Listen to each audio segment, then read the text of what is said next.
Bonjour chers abonnés de notre chaîne MobaBoy. Aujourd'hui nous allons vous raconter l'histoire de Joseph.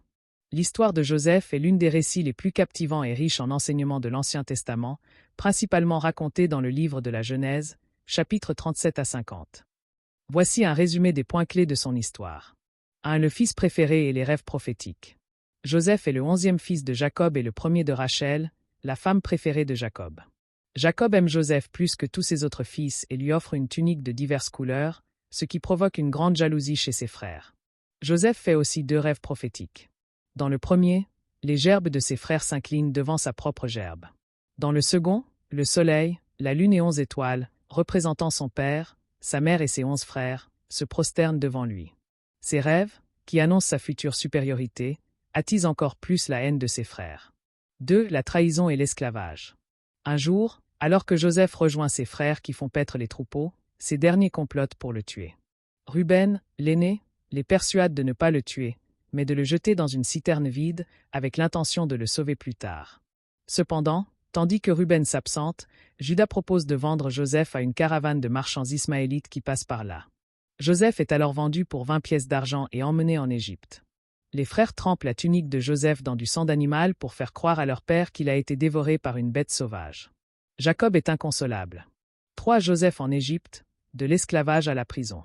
En Égypte, Joseph est acheté par Potiphar, un officier du Pharaon et chef des gardes. Dieu est avec Joseph, et tout ce qu'il entreprend réussit. Potiphar lui confie la gestion de toute sa maison. Mais la femme de Potiphar, attirée par Joseph, tente de le séduire. Joseph refuse ses avances, fidèle à son maître et à Dieu.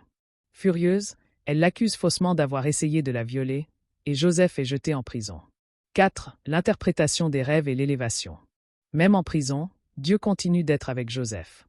Il se lie d'amitié avec le chef des échansons et le chef des panetiers du Pharaon, qui sont eux aussi emprisonnés.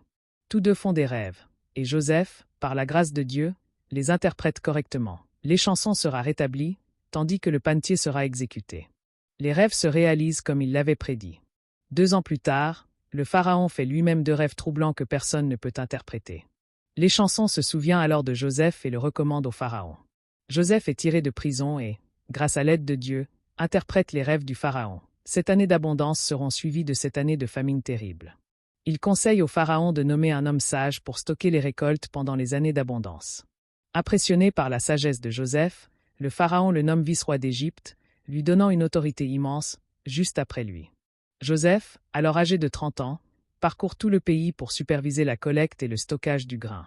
5. La famine et la réunion familiale. La famine sévit dans toute la région,